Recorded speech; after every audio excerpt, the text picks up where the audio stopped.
오늘 우리 제목 예수의 부활은 내 부활이다.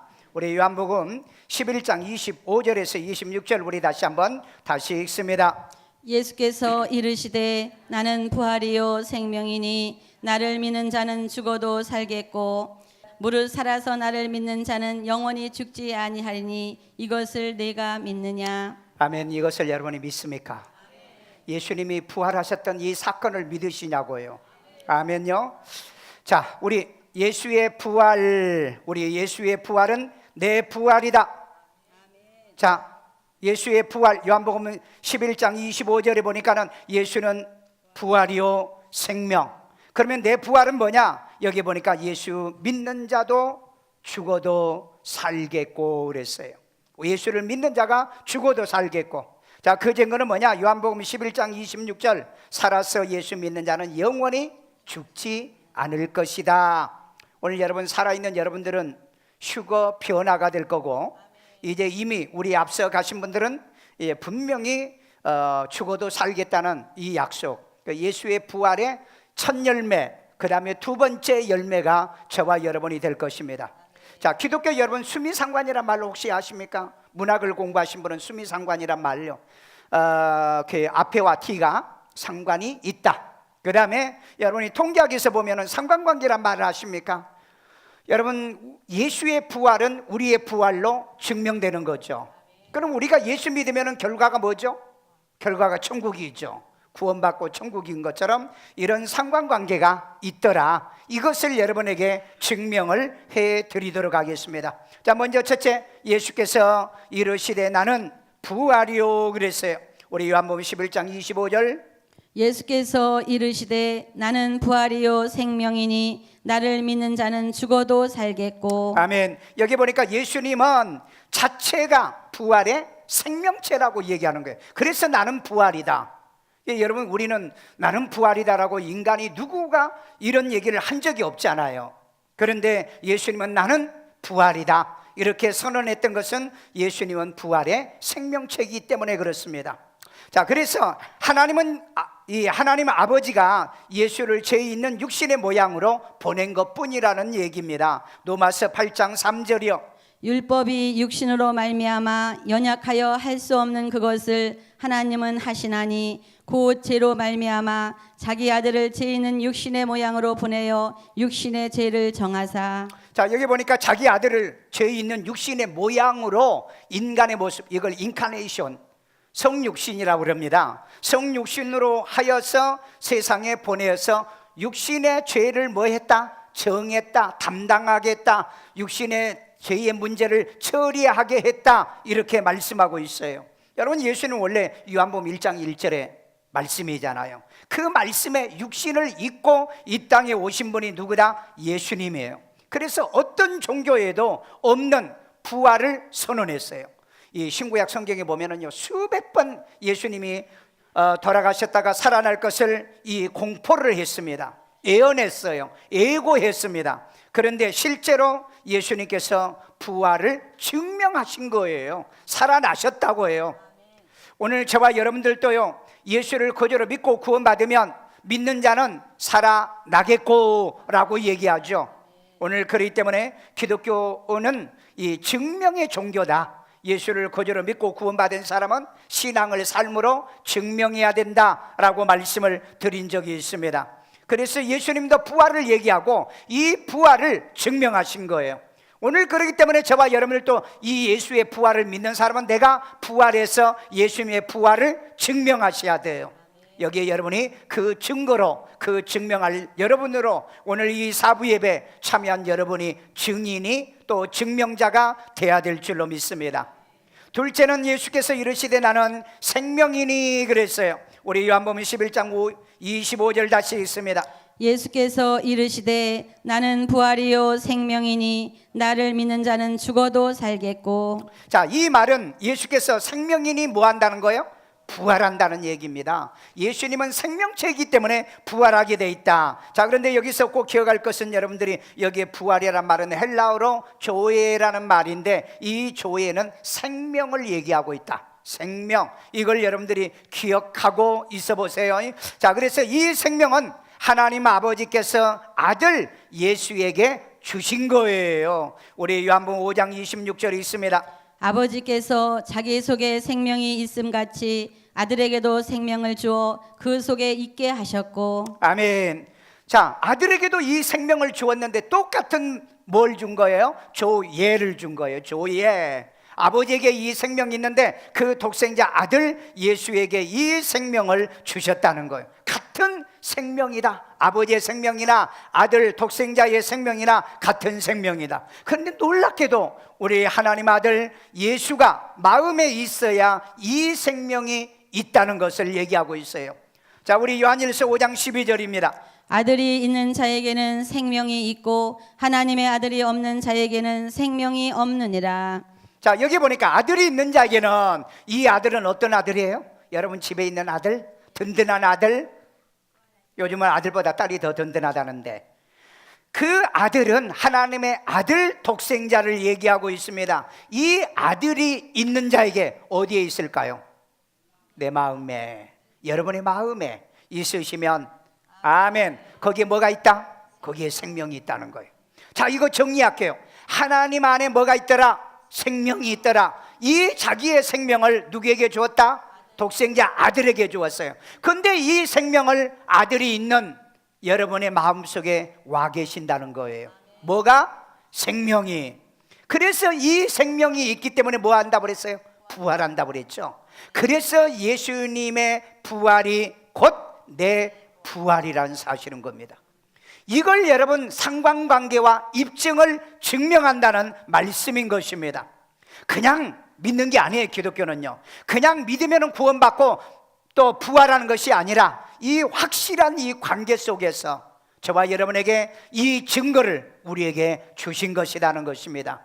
이것을 믿으시면 아멘요. 자, 셋째, 예수 영접하고 믿는 자는 죽어도 부활하고 살겠고 그랬어요. 우리 요한복음 11장 25절 다시 읽습니다. 예수께서 이르시되 나는 부활이요 생명이니 나를 믿는 자는 죽어도 살겠고. 아멘. 여기 보니까 이 로마서 8장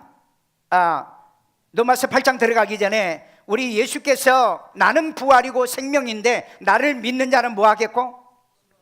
살겠고. 그게 부활이라는 얘기예요. 여러분, 죽어도 산대요. 죽어도.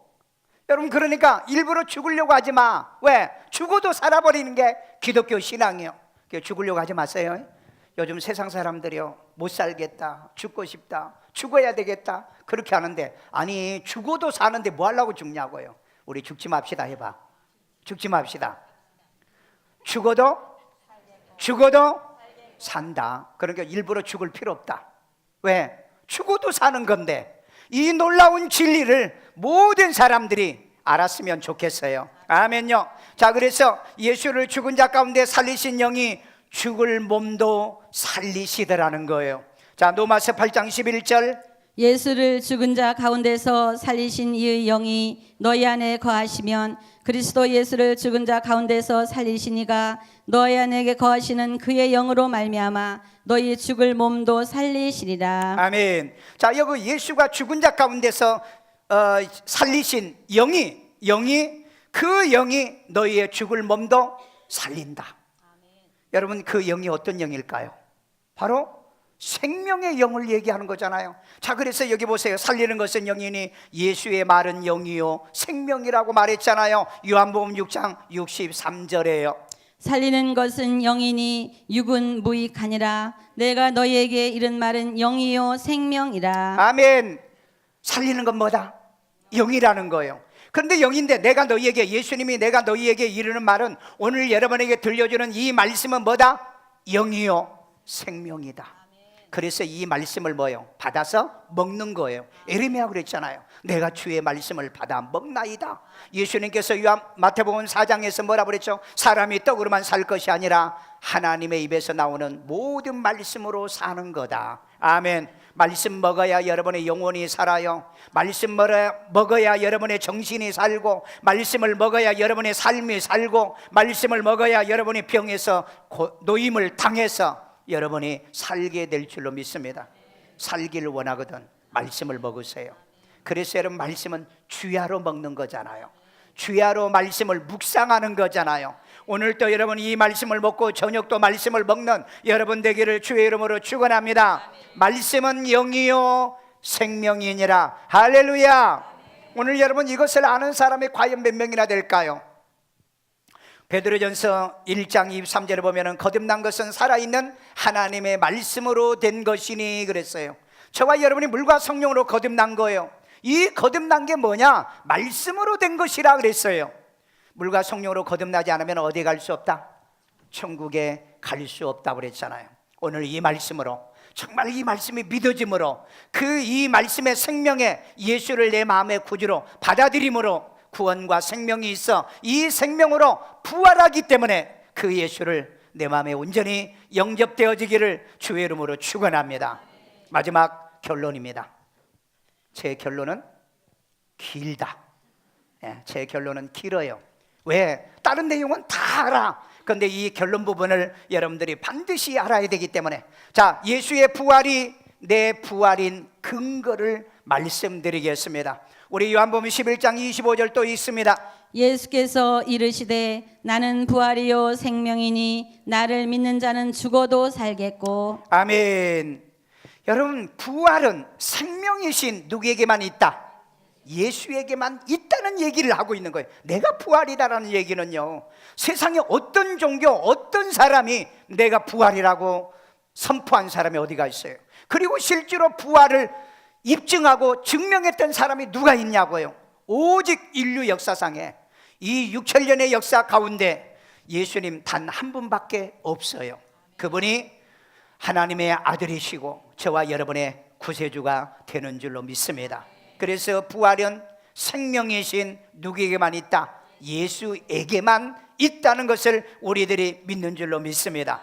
자, 보세요. 자, 그래서 예수 영접한 신령한 몸을 가진 성도들만 부활할 것을 말씀하고 있어요. 고린도전서 15장 44절이요. 육의 몸으로 심고 신령한 몸으로 다시 살아나나니 육의 몸이 있은즉 또 영의 몸도 있느니라. 아멘. 여러분, 여기에 신비가 들어있죠. 육의 몸만 있는 줄 알았더니 우리에게 무슨 몸도 있더라?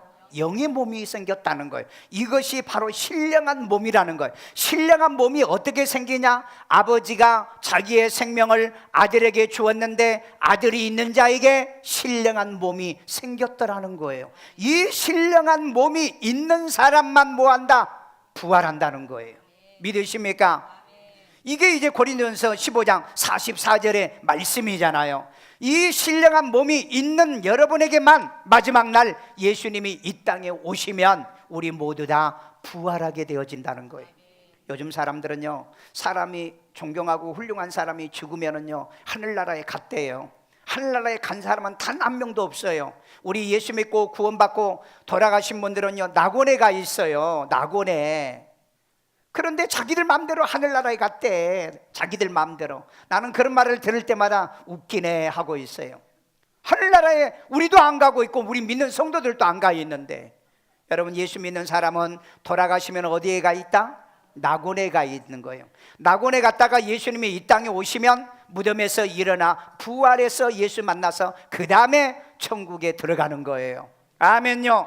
진리를 알고 얘기해야 돼요. 진리도 모르면서 여러분 이 죽으면은 하나님 나라에 갔다는 그런 거짓말을 하냐 이 말이에요. 사실이 아닌 건 거짓말이거든요.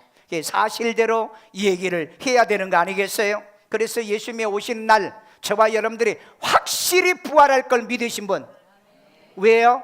내 안에 뭐가 있기 때문에? 생명이 있기 때문에. 그 생명이 있어서 내 몸에는 무슨 몸이 이루어졌다? 신령한 몸을 이루고 있다. 아멘요. 자, 그렇다면은 지금 이제 예수님이 오시고 난 다음에 2000년 동안 예수님은 다시 오신다. 그래서 우리 성도들이 부활한다, 부활한다 이 얘기하고 있는데, 그래서 사람들이 예수의 부활은 절도설이요, 그 다음에 누가 훔쳐갔다는 거예요.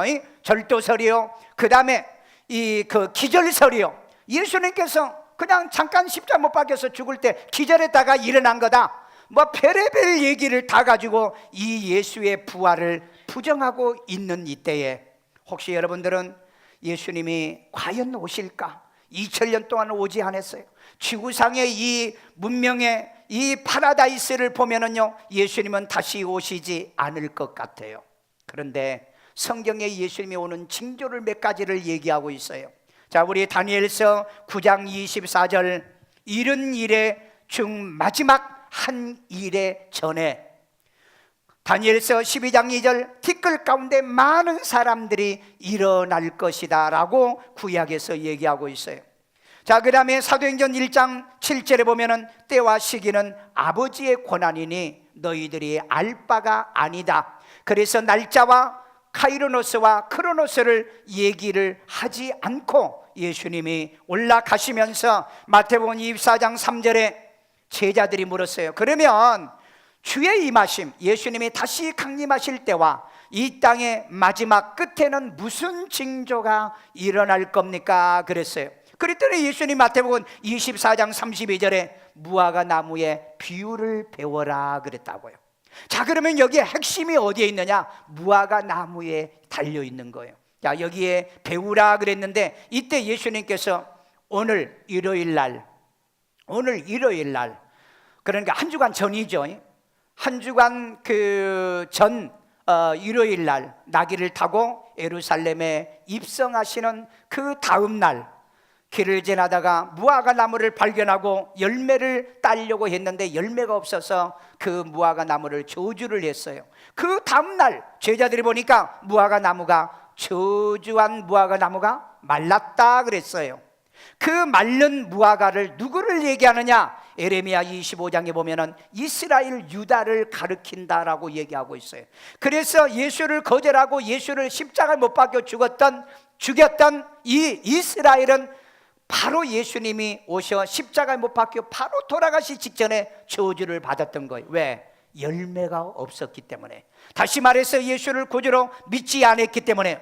그러다가 놀랍게 예수님께서 무화과 나무를 얘기하면서 줄기가 나고 이파리가 나 무성해지면 그때 여름이 가까운 줄을 너희는 알라라고 얘기했어요. 그런데 1900년 동안에 유대인들이 이때부터 로마의 멸망을 당해가지고 나라가 없고 고국이 없고 그 다음에 언어가 없는 이 세상에 유랑하는 백성으로 1900년 동안을 떠돌아다니게 돼요. 그러다가 1917년 영국의 벨포어 외무장관의 선언으로 인해서 시오니즘의 운동이 일어나면서 1948년 5월 14일 날 이스라엘이 독립을 합니다. 여러분, 이제까지 전 세계에서 1900년 동안에 나라가 없는 민족이 나라를 세우는 것은 역사상 없었어요. 그런데 이스라엘이 기적 같은 일을 이루어 전 세계 나라가 깜짝 놀랐습니다. 어떻게 이런 일이 있는가? 그래서 1948년 5월 14일 날 독립하고, 근데 그때 뭐가 없었느냐? 그 이스라엘의 수도인 예루살렘이 팔레스틴 아랍이 정복하고 있었던 거예요. 그래서 수도가 없이 70년을 보내다가 1948년도에 나라는 독립을 했지만 수도가 없다가 바로 2017년 정확하게 하면 12월 달에 예루살렘을 이스라엘의 수도로 선포를 하게 되어집니다. 왜? 시료 지배를 하고 있기 때문에. 자, 그러면은 나라가 독립했죠. 그 다음에 수도가 생겼죠. 그런데 땅이 한 곳에 아직 미정복된 땅이 있었어요. 요단 동편이라고 하는 므낫세와 누벤 지파와 갓 지파에게 주었던, 세 개 지파에게 주었던 땅이 아직 정복이 안 됐어요. 그런데 놀랍게도 67년도의 중동 정쟁을 통해서 이 골란고원이라는 이 땅을 이스라엘이 시료 지배를 하게 되는데 2019년 4월 달 이달에 이 땅은 이스라엘의 땅이라고 선언을 하고 이스라엘 국회에서 합병 선언을 해버린 거예요. 유엔이 긴급 회의가 일어나가지고 무역, 전 세계 모든 국가들이 이건 무역 이렇게 선언했지만은 이건 하나님이 아브라함에게 약속했던 땅, 여호수아가 그 12지파에게 나눠주는 이 땅을 이제 우리가 회복을 했다. 그들은 선언했어요. 자, 보세요. 독립했죠. 그 다음에 수도 빼앗았죠. 이스라엘, 그 예루살렘의 수도가 이스라엘 수도로 선언했죠. 그 다음에 나머지 요르단 이쪽에 있는 요단 동편 여호수아 시대 때 분배했던 이 땅을 이번에 통합을 시켜버리고 말았어요. 자, 그러면은 이스라엘은 완전한 이제는 독립이 이루어졌다는 거예요. 그러니 줄기가 나고 이파리가 무성해지고 이제 이 여름이 가까워진 이 절기에 지금 무슨 일이 일어났었던가? 무슨 일이? 2018년도에 이스라엘 국회에서 아브람 카나라고 하는 대제사장을 세워서 2018년 12월 10일 날 수전절 날 그 예루살렘의 그 수도 그 예루살렘의 서쪽 성벽에서 제단 봉헌식 첫 번째 제사를 드리게 됩니다. 그러면서 이 네타냐후가 작년도에 선거 공약에 약속이 뭐였느냐? 만약에 자기가 총리가 되고 승리하게 되어지면은 2019년 11월 달에 성전을 세우겠다 약속을 했어요. 그런데 놀랍게도 작년에 네타냐후는 선거에서 진다. 전 세계 여론이 그랬고 이스라엘의 여론조사를 하면은 네타냐후가 진다 그랬어요. 그런데 4월 9일 날 10일 날 투표한 결과가 뭐였어요? 네타냐후가 한 석 차로 이겼어요. 그래서 금년 이제 1월 달에 네타냐후가 이 성전을 짓는다고 한다면 이건 요한계시록 13장에 나오는 성전인데 저와 여러분하고는 관계가 없는 성전이고 종말의 징조로 얘기하는 성전이 세워지고 있다는 거예요. 그러니까 제사장이 나와서 작년 18년도에 12월 달에 이 제단 봉헌식을 했고 금년에는 정식으로 성전을 세워서 제사를 지내겠다라고 얘기하고 있습니다. 이 얘기는 예수님께서 마태복음 24장에서 이 성전에 가증한 것이 세워지거든 그것이 이 땅의 마지막에 종말의 징조다라고 얘기한 얘기를 우리는 기억해야 됩니다. 이것 때문에 어떤 일이 지금 벌어지고 있느냐? 2019년 11월 달에 성전이 세워지게 되어지면 2020년도에 6월 달에 네덜란드 헤이그에서 전 세계 종교가 통합대회를 갖게 되는 것이 현재 그 홈페이지에 나와 있습니다. 여기에 놀랍게 대표적으로 천주교, 기독교, 무슬림, 유대교 이런 종교 지도자들이 이미 사인을 해놓은 게 있어요. 만약에 이렇게 종교 통합이 이루어진다면 우리가 더 이상 이 부활절 예배를 이렇게 드리는 일이 과연 몇 번이나 더 있을까? 저는 오늘 이 말씀을 준비하면서 그 생각을 하고 있어요. 왜? 종교 통합이 끝나면은 적그리스도, 예수님께서 말씀하셨던 그 적그리스도가 이 땅에 가시적으로 출현이 가능하기 때문에 그렇습니다. 자, 그래서 지금까지 놀림받고 그 다음에 부활은 없다고 말하던 이 2000년 동안에 우리 기다렸던 이 부활이 반드시 이제 다가오는 그날이 점점 타임라인이 지금 정해진 대로, 하나님의 타임라인이 정해진 대로 다가오고 있다는 걸 우리는 기억해야 될 겁니다. 이렇게 예수님이 다가오는 날이 가까워질 때 저와 여러분들이 반드시 이 날에 우리 믿는 성도들이 부활하려고 하면 어떻게 해야 될까요? 그래서 예수는 영접하고 믿는 하나님의 자녀만 부활한다는 이 말씀을 기억해야 돼요. 우리 요한복음 1장 12절입니다. 영접하는 자 곧 그 이름을 믿는 자들에게는 하나님의 자녀가 되는 권세를 주셨으니. 아멘. 자, 질문할게요. 영접하는 말과 그 이름을 믿는다는 단어와 같은 단어예요? 다른 단어예요? 에? 다른 단어잖아요. 의미는 같은 의미예요? 다른 의미예요? 단어가 다르니까 의미도 다르다는 거예요. 그걸 내가 입증을 할게요. 많은 사람들이 이것은 같은 의미라고 얘기를 해요. 같은 의미라고요. 자, 여기에 예수를 영접하는 자, 헬라어를 잠깐 얘기할게요. 남바노라는 동사 원형입니다. 그건 뭐냐? 취하다, 받다는 거예요. 왜? 주시니까, 예수를 보냈으니까 내가 취하는 거고, 그 다음에 이것이 엘라본이에요. 엘라본이란 말은 동직설, 과거, 능동, 3인 복수형으로 쓰니까 접두, 접미사가 바뀐 거예요. 자, 그런데 여기 엘라본이란 말은 무슨 말이냐? 과거 능동형이라는 거예요. 과거 능동형. 그런데 단수형인가 복수형인가? 복수형이에요. 자, 그러면 이 말은 무슨 말이냐? 예수를 영접하는데 한 번 영접한다는 거예요? 아니면 시도 때도 없이 영접한다는 거예요? 시도 때도 없이 예수를 영접한다는 거. 많은 사람들이 여기에 오해를 해요. 예수는 한 번 믿으면 되는 거지 무슨 모일 때마다 예수를 영접하냐. 천만에 여기에 보면은 복수형으로 기록되어 있더라는 거예요. 성경을 모르면 자기 생각대로 믿는다 이 말이에요. 말씀을 모르니까 자기 생각대로. 그런데 과거 능동형이에요. 왜 그럴까요? 예수를 구주로 영접해 버리면은 과거가 되는 거거든요.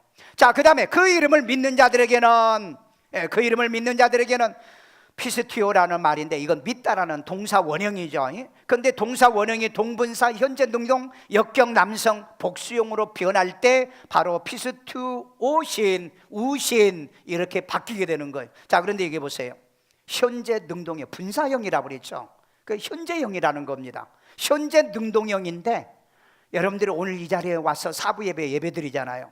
이런 예배를 오늘 또 드리지만은 내일 또 드려야 되고 아니면은 다음 주도 드려야 되고 계속 현재형으로 신앙생활하는 것이 여기에 믿음이란 단어인데 이것도 단수 복수예요. 여러분 한 번 믿으면 되나요? 아니에요. 시도 때도 없이 예수를 구주로 믿는 고백을 해야 돼요.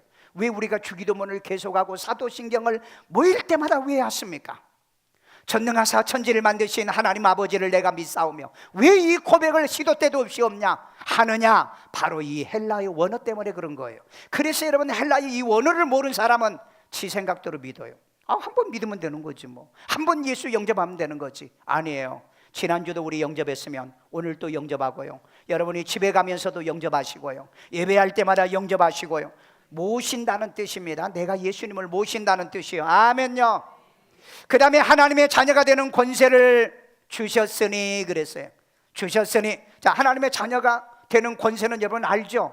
아니까 여기 보면은 디두미라고 했는데 이건 주다. 주는데 어떻게 주냐? 하사하다. 너무너무 귀중한 것을 주는 것을 하사한다고 그러죠. 임금이 내리는 것, 대통령이 내린 것을 하사품이라고 그러죠. 하나님이 내렸으니 이것을 하사품이라고 그러죠. 자, 그런데 이걸 에도겐이라고 그럽니다. 본문에는 에도겐이라고 써 있어요. 자, 이것도 접두 전미가 바뀌어서 동직설 과거 능동형, 그 다음에 3인칭 단수형으로 됐어요. 하나님의 자녀 되는 건 몇 번 된다? 한 번 된다. 구원은 몇 번 받는다? 한 번 받는다. 그 다음에 하나님의 자녀는 몇 번 된다? 한 번 된다. 그런데 과거형이 맞다? 아멘요. 그러면 예수를 구주로 영접하면은 영접할 그때 하나님의 자녀 되는 권세를 받은 거예요. 지금 받는 게 아니라 믿을 때 이 지금 받는 게 아니에요. 이미 우리는 받은 거예요. 그 다음에 어떤 사람은 그럽니다. 천국 가서 받는다 그래. 거짓말하지 마세요. 이미 여기 주었다고 그랬는데 과거형으로 돼 있잖아요. 기브란 단어를 원어를 썼는데 이건 영어 성경에는 게이브로 쓰고 있습니다. 이미 주셨다는 거예요. 아멘요. 이걸 믿으시면 아멘요. 그래서 여러분이 생명을 얻은 겁니다. 영생을 얻은 거예요. 이 신령한 몸이 있기 때문에 그래서 부활한다는 거예요. 그런데 천국 갔어요? 신령한 몸도 없는데? 그래서 여러분 진리를 정확하게 구분하고 믿어야 될 줄로 믿습니다. 이거 다시 한번 입증할게요. 요한복음 5장 26절에 보면 아버지께서 자기 생명을 누구에게 줬다? 아들에게 줬어요. 그 다음에 요한일서 5장 12절에 아들이 있는 자에게 뭐가 있다? 생명이 있는 거예요. 고린도서 15장 43절에 생명이 있는 자에게 무슨 몸이? 신령한 몸이 생겼다는 거예요. 그래서 예수님이 오시면 부활하고 그러면 우리 살아있는 사람은 변화되는 이 영광스러운 것을 여러분이 마지막 입증하고 증명하는 증인으로 살아가기를 주의 이름으로 축원합니다. 그러면 여러분 단 한 명이라도 부활을 놓치는 사람이 있을까봐 저를 따라서 다 같이 기도합니다. 예수님, 나는 죄인이었습니다. 나의 죄를 예수의 피로 사하심을 믿습니다. 주는 그리스도요 살아계신 하나님의 아들이요 나의 구세주로 영접합니다. 예수 이름으로 기도합니다. 아멘. 자비로우신 아버지 하나님, 오늘 예수를 구주로 영접하여 우리 안에 예수가 있게 하시고 생명이 있게 하여 신령한 몸을 가지고 예수님이 언제 어느 때 오시더라도 우리가 주님을 맞이할 준비되어 있는 성도로 오늘 이 사부 예배에 참여하는 모든 권속들이 예수님의 부활이 내 부활이 되도록 증명하고 입증하는 증언의 삶을 살아가도록 인도하여 주시옵소서.